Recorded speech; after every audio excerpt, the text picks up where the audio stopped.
الحمد للہ رب العالمین والصلاة والسلام علی خاتم النبیین اما بعد فاعوذ باللہ من الشیطان الرجیم بسم اللہ الرحمن الرحیم 126 126 سنتیں اور آداب، یہ مضمون کتاب 550 سنتیں اور آداب کے مختلف مقامات سے لیا گیا ہے۔ درود پاک کی فضیلت۔ ایک نوجوان طواف کعبہ کرتے ہوئے صرف درود شریف ہی پڑھ رہا تھا۔ کسی نے اس سے کہا، کیا تجھے کوئی اور دعائیں طواف نہیں آتی یا کوئی اور بات ہے؟ اس نے کہا، دعائیں تو آتی ہیں، مگر بات یہ ہے کہ میں اور میرے والد دونوں حج کے لیے نکلے تھے۔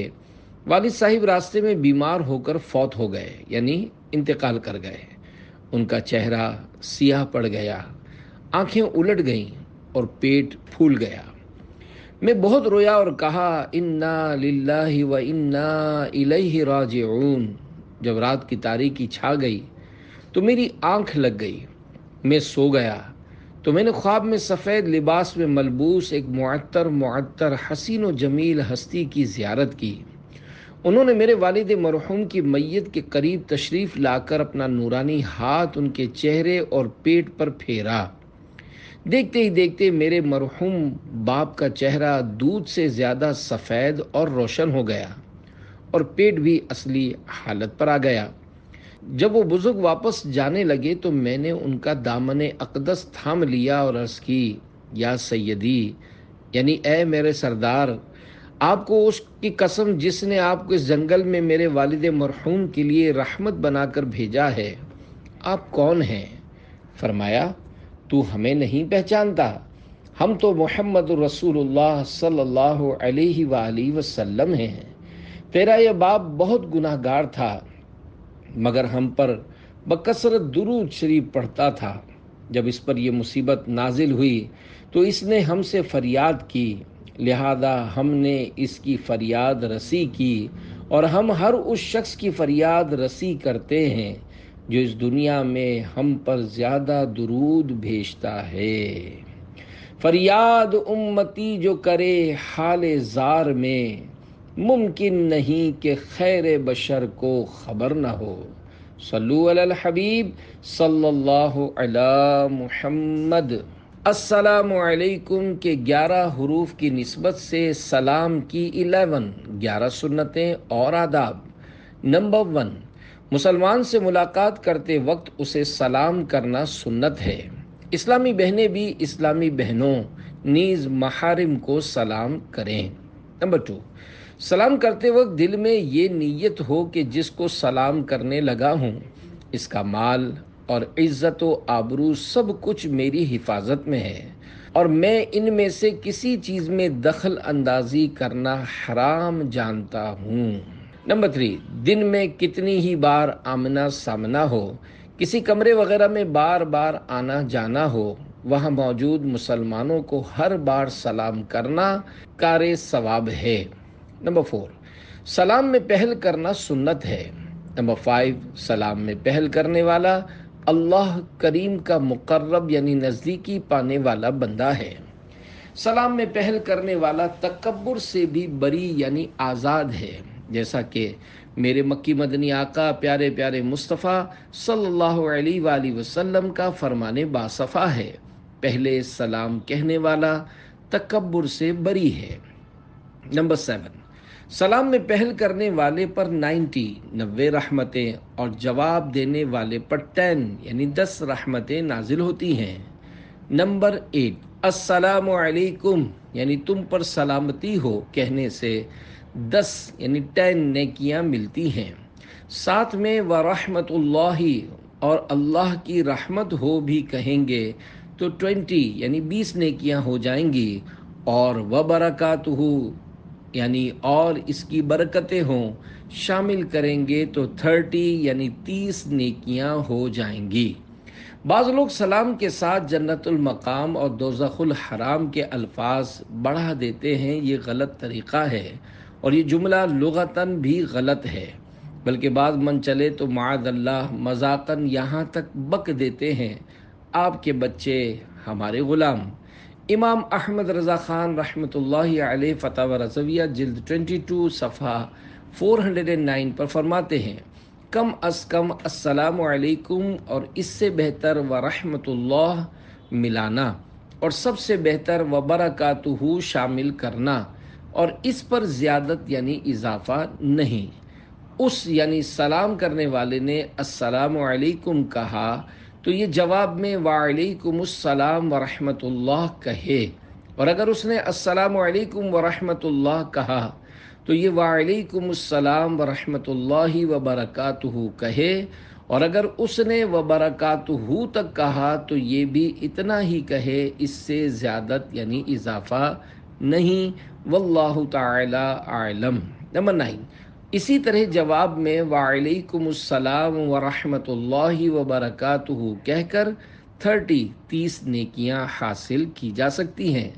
نمبر 10، سلام کا جواب فوراً اور اتنی آواز سے دینا واجب ہے کہ سلام کرنے والا سن لے۔ 11، سلام اور جواب سلام کا درست تلفظ یاد فرما لیجئے۔ پہلے میں کہتا ہوں، آپ سن کر دہرائیے۔ السلام علیکم۔ اب پہلے میں جواب سناتا ہوں، پھر آپ اس کو دہرائیے۔ وعلیکم السلام۔ رضائے حق کے لیے تم سلام عام کرو، سلامتی کے طلبگار ہو سلام کرو۔ صلو علی الحبیب صلی اللہ علی محمد۔ ہاتھ ملانا سنت ہے کہ 14 حروف کی نسبت سے ہاتھ ملانے کی 14 سنتیں اور آداب۔ نمبر 1، دو مسلمانوں کا بوقت ملاقات دونوں ہاتھوں سے مصافحہ کرنا یعنی دونوں ہاتھ ملانا سنت ہے۔ نمبر 2، ہاتھ ملانے سے پہلے سلام کیجیے۔ نمبر 3، رخصت ہوتے وقت بھی سلام کیجیے اور ساتھ میں ہاتھ بھی ملا سکتے ہیں۔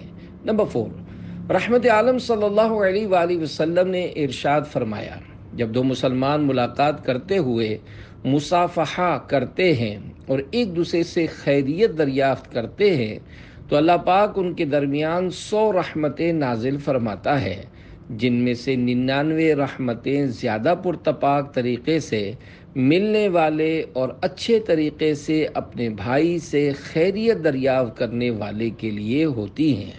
نمبر 5، ہاتھ ملانے کے دوران درود شریف پڑھیے۔ ہاتھ جدا ہونے سے پہلے انشاء اللہ الکریم اگلے پچھلے گناہ بخش دیے جائیں گے۔ نمبر 6، ہاتھ ملاتے وقت درود شریف پڑھ کر ہو سکے تو یہ دعا بھی پڑھ لیجئے، یغفر اللہ لنا ولکم، یعنی اللہ پاک ہماری اور تمہاری مغفرت فرمائے۔ نمبر 7، دو مسلمان ہاتھ ملانے کے دوران جو دعائیں مانگیں گے انشاء اللہ الکریم قبول ہوگی، اور ہاتھ جدا ہونے سے پہلے دونوں کی مغفرت ہو جائے گی انشاء اللہ الکریم۔ نمبر 8، آپس میں ہاتھ ملانے سے دشمنی دور ہوتی ہے۔ نمبر 9، مسلمان کو سلام کرنے، ہاتھ ملانے بلکہ محبت کے ساتھ اس کا دیدار کرنے سے بھی ثواب ملتا ہے۔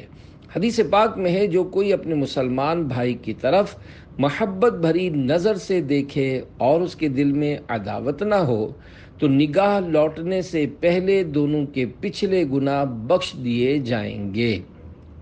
نمبر 10، جتنی بار ملاقات ہو ہر بار ہاتھ ملا سکتے ہیں۔ نمبر 11، آج کل بعض لوگ دونوں طرف سے ایک ہاتھ ملاتے بلکہ صرف انگلیاں ہی آپس میں ٹکرا دیتے ہیں، یہ سب خلاف سنت ہے۔ نمبر 12، ہاتھ ملانے کے بعد خود اپنا ہی ہاتھ چوم لینا مکروہ ہے۔ ہاں، اگر کسی بزرگ سے ہاتھ ملانے کے بعد حصول برکت کے لیے اپنا ہاتھ چوم لیا تو کراہت نہیں، جیسا کہ اعلیٰ حضرت رحمت اللہ علیہ فرماتے ہیں، اگر کسی سے مصافحہ کیا پھر برکت کے لیے اپنا ہاتھ چوم لیا تو ممانعت کی کوئی وجہ نہیں، جبکہ جس سے ہاتھ ملائے وہ ان ہستیوں میں سے ہو جن سے برکت حاصل کی جاتی ہو۔ نمبر 13، اگر امرد یعنی خوبصورت لڑکے سے یا کسی بھی مرد سے ہاتھ ملانے میں شہوت آتی ہو تو اسے ہاتھ ملانا جائز نہیں، بلکہ اگر دیکھنے سے شہوت آتی ہو تو اب دیکھنا بھی گناہ ہے۔ نمبر 14، مصافحہ کرتے یعنی ہاتھ ملاتے وقت سنت یہ ہے کہ ہاتھ میں رومال وغیرہ حائل نہ ہو، دونوں ہتھیلیاں خالی ہوں اور ہتھیلی سے ہتھیلی ملنی چاہیے۔ ایک چپ ہزار سکھ کے 12 حروف کی نسبت سے بات چیت کرنے کی 12 سنتیں اور آداب۔ نمبر 1، مسکرا کر اور خندہ پیشانی سے بات چیت کیجیے۔ نمبر 2، مسلمانوں کی دل جوئی کی نیت سے چھوٹوں کے ساتھ شفقت بھرا اور بڑوں کے ساتھ ادب والا لہجہ رکھیے، انشاءاللہ الکریم ثواب بھی ملے گا اور چھوٹے بڑے سب آپ کی عزت کریں گے۔ نمبر 3، چلا چلا کر بات کرنا سنت نہیں۔ نمبر 4، اچھی نیتوں کے ساتھ چھوٹے بچوں سے بھی آپ جناب سے گفتگو کی عادت بنائیے، آپ کے اخلاق بھی انشاءاللہ الکریم عمدہ ہوں گے اور بچے بھی آداب سیکھیں گے۔ نمبر 5، بات چیت کرتے وقت پردے کی جگہ ہاتھ لگانا، انگلیوں کے ذریعے بدن کا میل چھڑانا، دوسروں کے سامنے بار بار ناک کو چھونا یا ناک یا کان میں انگلی ڈالنا، تھوکتے رہنا اچھی بات نہیں، اس سے دوسروں کو گھن آتی ہے۔ نمبر 6، جب تک دوسرا بات کر رہا ہو اطمینان سے سنیے، اس کی بات کاٹ کر اپنی بات شروع کر دینا سنت نہیں۔ نمبر 7، بات چیت کرتے ہوئے بلکہ کسی بھی حالت میں قہقہا نہ لگائیے کہ سرکار صلی اللہ علیہ وآلہ وسلم نے کبھی قہقہا نہیں لگایا۔ نمبر 8، زیادہ باتیں کرنے اور بار بار قہقہا لگانے یعنی زور زور سے ہنسنے سے ہیبت جاتی رہتی ہے۔ نمبر 9، سرکار مدینہ صلی اللہ علیہ وآلہ وسلم کا فرمان عالی شان ہے، جب تم کسی بندے کو دیکھو کہ اسے دنیا سے بے رغبتی اور کم بولنے کی نعمت عطا کی گئی ہے تو اس کی قربت و صحبت اختیار کرو، کیونکہ اسے حکمت دی جاتی ہے۔ نمبر 10، فرمان مصطفیٰ صلی اللہ علیہ وآلہ وسلم، جو چپ رہا اس نے نجات پائی۔ میراج شریف میں ہے، حضرت سیدنا امام محمد بن محمد غزالی رحمۃ اللہ علیہ فرماتے ہیں کہ گفتگو کی 4 قسمیں ہیں۔ نمبر 1، خالص مضر یعنی مکمل طور پر نقصان دہ۔ نمبر 2، خالص مفید۔ نمبر 3، مضر یعنی نقصان دہ بھی مفید بھی۔ نمبر 4، نہ مضر نہ مفید۔ خالص مضر یعنی مکمل نقصان دہ سے ہمیشہ پرہیز ضروری ہے۔ خالص مفید کلام یعنی بات ضرور کیجیے۔ جو کلام مضر بھی ہو اور مفید بھی، اس کے بولنے میں احتیاط کرے، بہتر ہے کہ نہ بولے۔ اور چوتھی قسم کے کلام میں وقت ضائع کرنا ہے۔ ان کلاموں یعنی 4 قسم کی باتوں میں امتیاز یعنی فرق کرنا مشکل ہے، لہذا خاموشی بہتر ہے۔ نمبر 11، کسی سے جب بات چیت کی جائے تو اس کا کوئی صحیح مقصد بھی ہونا چاہیے اور ہمیشہ مخاطب کے مزاج اور اس کی نفسیات کے مطابق بات کی جائے۔ نمبر 12، بد زبانی اور بے حیائی کی باتوں سے ہر وقت پرہیز کیجیے، گالی گلوچ سے بچتے رہیے اور یاد رکھیے کہ کسی مسلمان کو بلا اجازت شرعی گالی دینا حرام قطعی ہے اور بے حیائی کی بات کرنے والے پر جنت حرام ہے۔ حضور تاجدار مدینہ صلی اللہ علیہ وآلہ وسلم نے فرمایا، اس شخص پر جنت حرام ہے جو فحش گوئی سے کام لیتا ہے۔ فحش بات کے معنی یہ ہیں: التعبیر عن الامور المستقبحۃ بالعبارات الصریحہ، یعنی شرمناک امور مثلا گندے اور برے معاملات کا کھلے الفاظ میں تذکرہ کرنا۔ صلو علی الحبیب صلی اللہ علی محمد۔ الحمدللہ رب العالمین کے 17 حروف کی نسبت سے چھینک کے متعلق 17 سنتیں اور آداب۔ 2 فرامین مصطفیٰ صلی اللہ علیہ وآلہ وسلم۔ نمبر 1، اللہ پاک کو چھینک پسند ہے اور جمع ہی ناپسند۔ نمبر 2، جب کسی کو چھینک آئے اور وہ الحمدللہ کہے تو فرشتے کہتے ہیں رب العالمین، اور اگر وہ رب العالمین کہتا ہے تو فرشتے کہتے ہیں یرحمک اللہ، یعنی اللہ پاک تجھ پر رحم فرمائے۔ نمبر 3، چھینک کے وقت سر جھکائیے، منہ چھپائیے اور آواز آہستہ نکالیے۔ چھینک کی آواز بلند کرنا حماقت ہے۔ نمبر 4، چھینک آنے پر الحمدللہ کہنا چاہیے۔ خزائن العرفان صفحہ 3 پر تحتاوی کے حوالے سے چھینک آنے پر حمد الہی کو سنت مؤکدہ لکھا ہے۔ بہتر یہ ہے کہ الحمدللہ رب العالمین یا الحمدللہ علی کل حال کہے۔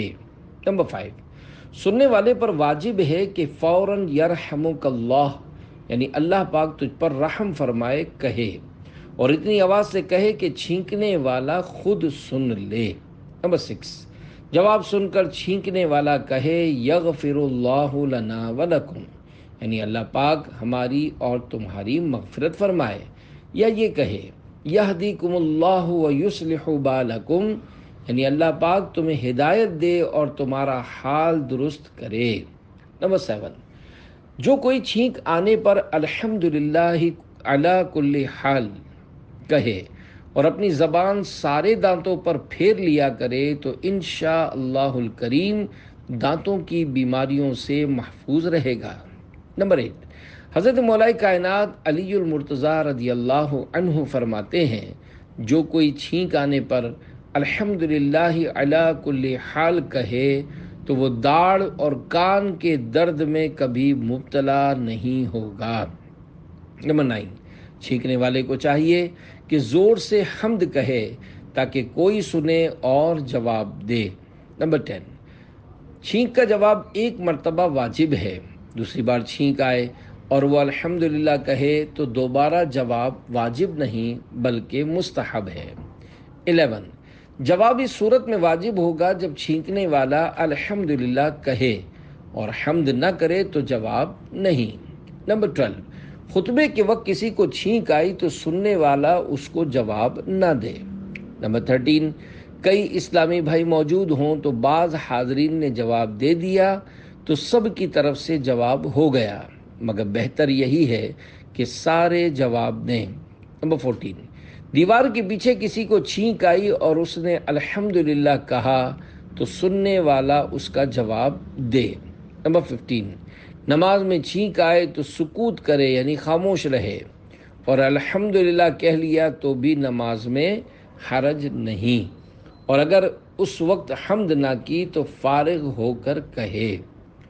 نمبر 16، آپ نماز پڑھ رہے ہیں اور کسی کو چھینک آئی اور آپ نے جواب کی نیت سے الحمدللہ کہا تو آپ کی نماز ٹوٹ گئی۔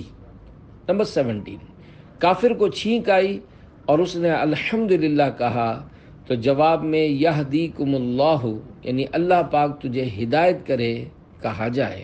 کاش جنت البقیع ملے کہ 15 حروف کی نسبت سے سونے جاگنے کی 15 سنتیں اور آداب۔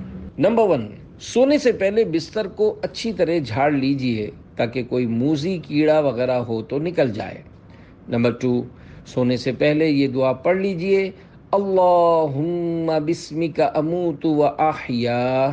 ترجمہ، اے اللہ پاک میں تیرے نام کے ساتھ ہی مرتا ہوں اور جیتا ہوں، یعنی سوتا ہوں اور جاگتا ہوں۔ نمبر 3، عصر کے بعد نہ سوئیں، عقل چلی جانے کا خوف ہے۔ فرمان مصطفیٰ صلی اللہ علیہ وآلہ وسلم، جو شخص عصر کے بعد سوئے اور اس کی عقل جاتی رہے تو وہ اپنے ہی کو ملامت کرے۔ نمبر 4، دوپہر کو قیلولہ یعنی کچھ دیر لیٹنا مستحب ہے۔ نمبر 5، دن کے ابتدائی حصے میں سونا یا مغرب و عشاء کے درمیان میں سونا مکروہ ہے۔ نمبر 6، سونے میں مستحب یہ ہے کہ با طہارت سوئے۔ اور نمبر 7، کچھ دیر سیدھی کروٹ پر سیدھے ہاتھ کو رخسار یعنی گال کے نیچے رکھ کر قبلہ رو سوئے، پھر اس کے بعد بائیں کروٹ پر۔ نمبر 8، سوتے وقت قبر میں سونے کو یاد کرے کہ وہاں تنہا سونا ہوگا، سوا اپنے اعمال کے کوئی ساتھ نہ ہوگا۔ نمبر 9، سوتے وقت یاد خدا میں مشغول ہو، تحلیل و تسبیح و تحمید پڑھے، یعنی لا الہ الا اللہ، سبحان اللہ اور الحمدللہ کا ورد کرتا رہے یہاں تک کہ سو جائے۔ کہ جس حالت پر انسان سوتا ہے اسی پر اٹھتا ہے، اور جس حالت میں مرتا ہے قیامت کے دن اسی پر اٹھے گا۔ نمبر 10، جاگنے کے بعد یہ دعا پڑھے، الحمدللہ الذی احیانا بعدما اماتنا والیہ النشور۔ ترجمہ، تمام تعریفیں اللہ پاک کے لیے ہیں جس نے ہمیں مارنے کے بعد زندہ کیا اور اسی کی طرف لوٹ کر جانا ہے۔ نمبر 11، اسی وقت اس کا پکا ارادہ کرے کہ پرہیزگاری و تقوی کرے گا، کسی کو ستائے گا نہیں۔ نمبر 12، جب لڑکے اور لڑکی کی عمر 10 سال کی ہو جائے تو ان کو الگ الگ سلانا چاہیے، بلکہ اس عمر کا لڑکا اتنے بڑے یعنی اپنی عمر کے لڑکوں یا اپنے سے بڑے مردوں کے ساتھ بھی نہ سوئے۔ 13، میاں بیوی جب ایک چارپائی پر سوئیں تو 10 برس کے بچے کو اپنے ساتھ نہ سلائیں۔ لڑکا جب حد شہوت کو پہنچ جائے تو وہ مرد کے حکم میں ہے۔ نمبر 14، نیند سے بیدار ہو کر مسواک کیجیے۔ 15، رات میں نیند سے بیدار ہو کر تہجد ادا کیجیے تو بڑی سعادت ہے۔ فرمان مصطفیٰ صلی اللہ علیہ وآلہ وسلم، فرضوں کے بعد افضل نماز رات کی نماز ہے۔ یا رب المصطفیٰ، مکہ و مدینہ کی زیارت نصیب فرما کہ 35 حروف کی نسبت سے سفر کی 35 سنتیں اور آداب۔ نمبر 1، شرعاً مسافر وہ شخص ہے جو 3 دن کے فاصلے تک جانے کے ارادے سے اپنے مقام اقامت مثلاً شہر یا گاؤں سے باہر ہو گیا۔ خشکی میں سفر پر 3 دن کی مسافت سے مراد 57.5 میل یعنی تقریباً 92 کلومیٹر کا فاصلہ ہے۔ نمبر 2، شرعی سفر کرنے والے کے لیے ضروری ہے کہ وہ سفر میں پیش آنے والے مسائل سیکھ چکا ہو۔ مکتبۃ المدینہ کا رسالہ مسافر کی نماز کا مطالعہ مفید ہے۔ نمبر 3، بخاری شریف میں ہے، رسول کریم صلی اللہ علیہ وآلہ وسلم غزوہ تبوک کے لیے جمعرات کے دن روانہ ہوئے، اور آپ صلی اللہ علیہ وآلہ وسلم جمعرات کے دن روانہ ہونا پسند فرماتے تھے۔ نمبر 4، جب سفر کرنا ہو تو بہتر یہ ہے کہ پیر، جمعرات یا ہفتے کو کرے۔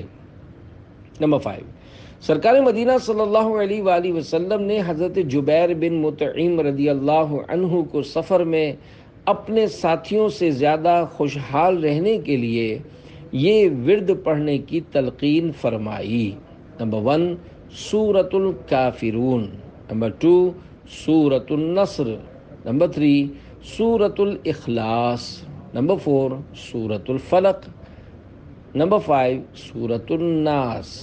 ہر سورت ایک بار اور ہر ایک کی ابتدا میں بسم اللہ الرحمن الرحیم اور سب سے آخر میں بھی ایک بار بسم اللہ پوری پڑھ لیجئے۔ اس طرح سورتیں 5 ہوں گی اور بسم اللہ شریف 6 بار۔ حضرت جبیر بن مطعم رضی اللہ عنہ فرماتے ہیں، میں یوں تو صاحب مال تھا، مگر جب سفر کرتا تو ساتھیوں سے خوشحالی میں کم ہو جاتا۔ بیان کی ہوئی صورتیں ہمیشہ پڑھنی شروع کی اور ان کی برکت سے واپسی تک خوشحال اور دولت مند رہتا۔ نمبر 6، چلتے وقت سب عزیزوں اور دوستوں سے ملے اور اپنے قصور معاف کرائے، اور اب ان پر لازم ہے کہ دل سے معاف کر دیں۔ نمبر 7، لباس سفر پہن کر گھر میں 4 رکعت نفل الحمد وقل یعنی هو اللہ کی پوری سورہ سے پڑھ کر باہر نکلے۔ وہ رکعتیں واپس آنے تک اس کے اہل و مال کی نگہبانی کریں گی۔ نمبر 8، 2 رکعت بھی پڑھی جا سکتی ہیں۔ حدیث پاک میں ہے، کسی نے اپنے اہل کے پاس ان 2 رکعتوں سے بہتر نہ چھوڑا جو بوقت ارادہ سفر ان کے پاس پڑھیں۔ نمبر 9، سفر میں 3 یا اس سے زیادہ اسلامی بھائی ہوں تو ایک کو امیر بنا لیں کہ سنت ہے، جیسا کہ حدیث پاک میں ہے، جب سفر میں 3 شخص ہوں تو ایک کو اپنا امیر بنا لیں۔ نمبر 10، اس یعنی امیر بنانے میں کاموں کا انتظام رہتا ہے۔ سردار یعنی امیر اسے بنائیں جو خوش خلق یعنی با اخلاق، عاقل یعنی عقل مند دیندار ہو، سردار یعنی امیر کو چاہیے کہ رفیقوں یعنی ساتھیوں کے آرام کو اپنی آسائش یعنی آرام پر مقدم رکھے، یعنی اپنے آرام کی بجائے ساتھیوں کے آرام کو زیادہ اہمیت دے۔ نمبر 11، آئینہ، سرما، کنگا، مسواک ساتھ رکھیے کہ سنت ہے۔ نمبر 12، والد اعلیٰ حضرت مولانا مفتی نقی علی خان رحمۃ اللہ علیہ لکھتے ہیں، وہ جناب یعنی نبی کریم صلی اللہ علیہ وآلہ وسلم سفر میں نمبر 1 مسواک اور نمبر 2 سرما دان اور نمبر 3 آئینہ اور نمبر 4 شانہ یعنی کنگا اور نمبر 5 قینچی اور نمبر 6 سوئی، نمبر 7 دھاگا اپنے ساتھ رکھتے۔ ایک دوسری روایت میں ہے نمبر 8 تیل کے الفاظ بھی نقل ہوئے ہیں۔ 13، ذکر اللہ سے دل بہلائے کہ فرشتہ ساتھ رہے گا، نہ کہ برے شعر و لغویات یعنی بیہودہ باتوں سے کہ شیطان ساتھ ہوگا۔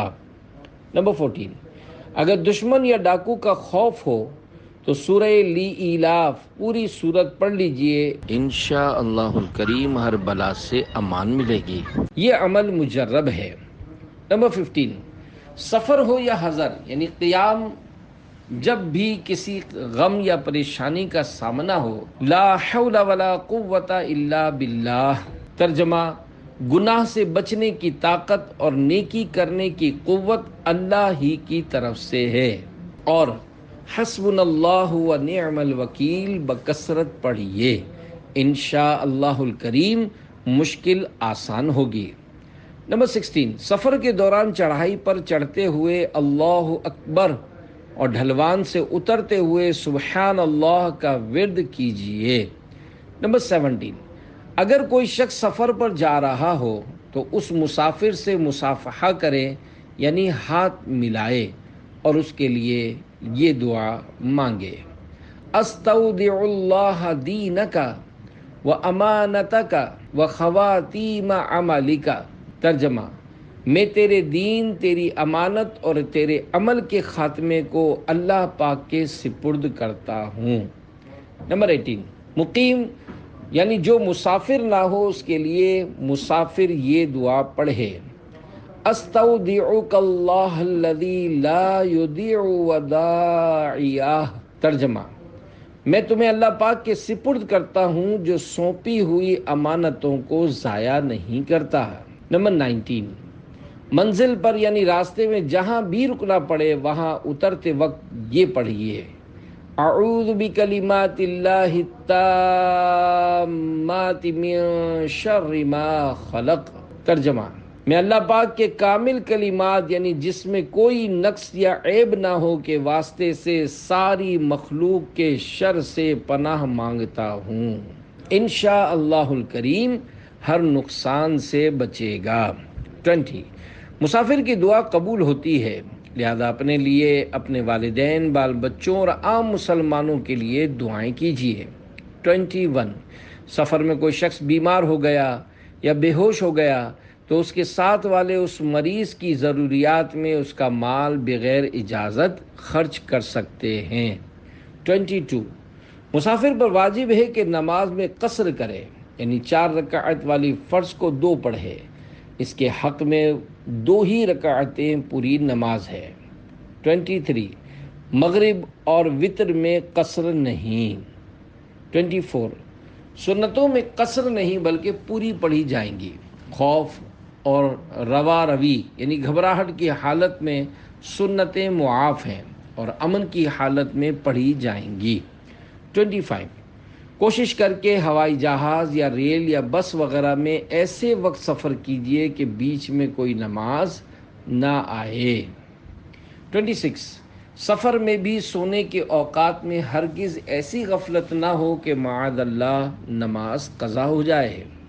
27، دوران سفر بھی نماز میں ہرگز کوتاہی نہ ہو، خصوصاً ہوائی جہاز، ریل گاڑی اور لمبے روٹ کی بس میں نماز کے لیے پہلے ہی سے وضو تیار رکھیے۔ 28، راستے میں بس خراب ہو جائے تو ڈرائیور یا مالکان بس وغیرہ کو کوسنے اور بک بک کر کے اپنی آخرت داؤ پر لگانے کے بجائے صبر سے کام لیجئے اور جنت کے طلب میں ذکر و درود میں مشغول ہو جائیے. یہی ٹرین یا فلائٹ لیٹ ہونے کی صورت میں کیجئے. 29. ریل، بس وغیرہ میں دیگر مسافروں کے حق پڑوس کا خیال رکھتے ہوئے ان کے ساتھ خوب حسن سلوک کیجیے. بے شک خود تکلیف اٹھا لیجیے مگر ان کو راحت پہنچائیے. نمبر 30. بس وغیرہ میں چلا کر باتیں کرنے اور زور سے کہا لگا کر دوسرے مسافروں کو اپنے آپ سے بدظن مت کیجیے. نمبر 11. بھیڑ کے موقع پر کسی ضعیف و مریض مسلمان کو دیکھیں تو بنیت ثواب اس کو بس وغیرہ میں باصرار اپنی نشست یعنی سیٹ پیش کر دیجیے. 32. حتی الامکان فلموں اور گانے بازوں سے پاک بس اور ویگن وغیرہ میں سفر کیجیے. 33. سفر سے واپسی پر گھر والوں کے لیے کوئی تحفہ لیتے آئیے کہ فرمان مصطفیٰ صلی اللہ علیہ وآلہ وسلم ہے جب سفر سے کوئی واپس آئے تو گھر والوں کے لیے کچھ نہ کچھ ہدیہ یعنی تحفہ لائے اگرچہ اپنی جھولی میں پتھر ہی ڈال لائے. 34. شرعی سفر سے واپسی میں مکروہ وقت نہ ہو تو سب سے پہلے اپنی مسجد میں اور جب گھر پہنچے تو گھر پر بھی 2 رکعت نفل پڑھیے. 35. مسافر کی دعا قبول ہوتی ہے.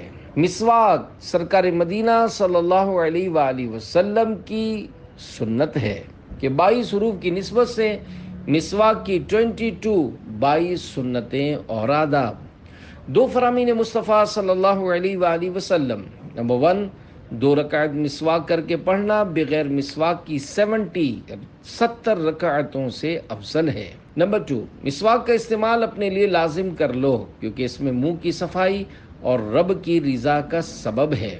نمبر 3 حضور نبی پاک صلی اللہ علیہ وآلہ وسلم ہر رات کئی بار مسواک کرتے تھے، ہر بار سوتے وقت بھی اور بیدار ہوتے وقت بھی. نمبر 4 بغیر اچھی نیت کے مسواک کرنے سے طبی فوائد حاصل ہوں گے مگر ثواب نہیں ملے گا. مثلا وضو کے لیے مسواک کرنا ہو تو یوں 3 نیتیں کر لیجئے: رضا الہی، سنت کی ادائیگی اور ذکر و درود کے لیے منہ کو پاکیزہ کرنے کی غرض سے مسواک کروں گا. نمبر 5 مشائخ کرام فرماتے ہیں جو شخص مسواک کا عادی ہو مرتے وقت اسے کلمہ پڑھنا نصیب ہوگا اور جو افیون کھاتا ہو مرتے وقت اسے کلمہ نصیب نہ ہوگا. نمبر 6 حضرت عبداللہ ابن عباس رضی اللہ عنہما سے روایت ہے کہ مسواک میں 10 خوبیاں ہیں: منہ صاف کرتی، مسوڑے کو مضبوط بناتی ہے، نظر تیز کرتی، بلغم کف دور کرتی ہے، منہ کی بدبو ختم کرتی، سنت کے موافق ہے، فرشتے خوش ہوتے ہیں، رب راضی ہوتا ہے، نیکی بڑھاتی اور معدے درست کرتی ہے. نمبر 7 حکایت حضرت سیدنا ابوبکر شبلی بغدادی رحمۃ اللہ علیہ کو ایک مرتبہ وضو کے وقت مسواک کی ضرورت ہوئی، تلاش کی مگر نہ ملی، لہذا 1 دینار یعنی 1 سونے کی اشرفی میں مسواک خرید کر استعمال فرمائی. بعض لوگوں نے کہا یہ تو آپ نے بہت زیادہ خرچ کر ڈالا، کہیں اتنی مہنگی بھی مسواک لی جاتی ہے؟ فرمایا بے شک یہ دنیا اور اس کی تمام چیزیں اللہ پاک کے نزدیک مچھر کے پر برابر بھی حیثیت نہیں رکھتی. اگر بروز قیامت اللہ پاک نے مجھ سے پوچھ لیا تو کیا جواب دوں گا کہ تو نے میرے پیارے حبیب کی سنت مسواک کیوں ترک کی؟ جو مال و دولت میں نے تجھے دیا تھا اس کی حقیقت تو میرے نزدیک مچھر کے پر برابر بھی نہیں تھی، تو آخر ایسی حقیر دولت اس عظیم سنت یعنی مسواک کو حاصل کرنے پر کیوں خرچ نہیں کی؟ نمبر 1 سیدنا امام شافعی رحمۃ اللہ علیہ فرماتے ہیں 4 چیزیں عقل بڑھاتی ہیں: فضول باتوں سے بچنا، مسواک کرنا، نیک لوگوں کی صحبت اور اپنے علم پر عمل کرنا. نمبر 9 مسواک پیلو یا زیتون یا نیم وغیرہ کڑوی لکڑی کی ہو. نمبر 10 مسواک کی موٹائی چھنگلیا یعنی چھوٹی انگلی کے برابر ہو. نمبر 11 مسواک ایک بالش سے زیادہ لمبی نہ ہو ورنہ اس پر شیطان بیٹھتا ہے. نمبر 12 اس کے ریشے نرم ہوں کہ سخت ریشے دانتوں اور مسوڑوں کے درمیان خلا یعنی گیپ کا باعث بنتے ہیں۔ 13، مسواک تازہ ہو تو بہتر، ورنہ کچھ دیر پانی کے گلاس میں بھگو کر نرم کر لیجئے۔ نمبر 14، مناسب ہے کہ اس کے ریشے روزانہ کاٹتے رہیے۔ نمبر 15، دانتوں کی چوڑائی میں مسواک کیجیے۔ نمبر 16، جب بھی مسواک کرنی ہو کم از کم 3 بار کیجیے۔ نمبر 17، ہر بار دھو لیجیے۔ نمبر 18، مسواک سیدھے ہاتھ میں اس طرح لیجیے کہ چھوٹی انگلی اس کے نیچے اور بیچ کی 3 انگلیاں اوپر اور انگوٹھا سرے پر ہو۔ نمبر 19، پہلے سیدھی طرف کے اوپر کے دانتوں پر، پھر الٹی طرف کے اوپر کے دانتوں پر، پھر سیدھی طرف نیچے، پھر الٹی طرف نیچے مسواک کیجیے۔ 20، مٹھی باندھ کر مسواک کرنے سے بواسیر ہو جانے کا اندیشہ ہے۔ 21، مسواک وضو کے اندر شامل نہیں، یہ وضو کی سنت قبلیہ یعنی وضو سے پہلے کی سنت ہے، البتہ سنت موقدہ اسی وقت ہے جب کہ منہ میں بدبو ہو۔ 22، مسواک جب ناقابل استعمال ہو جائے تو پھینک مت دیجیے کہ یہ سنت ادا کرنے کا آلہ ہے، کسی جگہ احتیاط سے رکھ دیجیے یا دفن کر دیجیے یا پتھر وغیرہ وزن باندھ کر سمندر میں ڈبو دیجیے۔